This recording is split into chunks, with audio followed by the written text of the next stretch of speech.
buuqiya sawaxankii ka dhashay saaka golaha wakiilada Soomaaliland kadib markii la hor keenay xeerka doorashooyinka qaranka iyo codbixiyaasha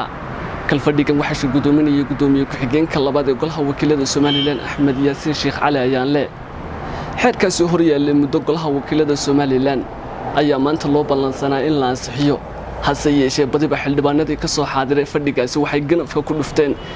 in la ansixin xeerkaasi waxana ay isku raaceen in dib akhris lagu sameeyo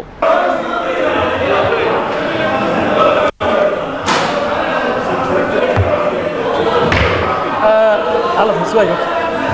كان مرحب يفرس مرحبا اللي لا سو اخر بريت يفرس مش قد الدنيا كلفت الله فريستو ودريا سوتشي اسكتي يا سكتي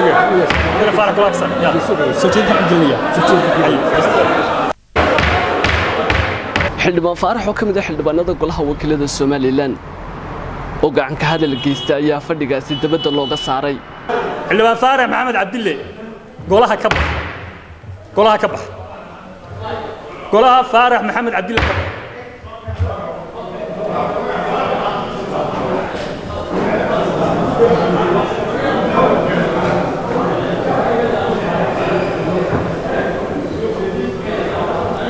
xildhibaan reegal golaha kaam gudoomiye ku-xigeenka labaad ee golaha wakiilada Soomaaliland Axmed Yaasiin Sheekh Cali Ayaanle ayaa badiba xildhibaanada golahaasi ku wargeliyay maalinta bari cod la gelin doono codsanayna inaad soo akhridaan xeer laga dooday oo la isku soo guray dib u akhrintiisu waa ku meeraysi waxaan soo jeedinaynaa in bari loo soo diyaar garoobo xeerka waa maasantii dhamaaday kalfadhigaasi badiba xildhibaanadii ka soo horjeestay in cod la geliyo xeerkaasi ayaa afaafka hore warbaahinta kula hadlay waxaana yiraahdeen waxaan diiday in xeerka inaan soo aqrino baan doonayna anagu xeerkan waa xeer muhiim ah waana ansixinaynaa wax dhibaato ay ma jiraan xeer maalin inta la isku waa intii laga dooday waa ogeydeen saxaafaddu way joogto waxa weeye 10 casho in ku dhow laga dooday marka inaan wixii aanu secondmanka helay taageerada helay qodobadii taageerada helay aanu doonayna wax ka bedelo inay ku jiraan un baan doonayna inaan hubino golaha wakiilada waxa la hor keenay akhriskii sidii procedure-ka golaha wakiiladu uu waafaqsanaa minitiskii iyo doodii golayaasha oo ku lifaaqan xeerkan in la keeno minitiskii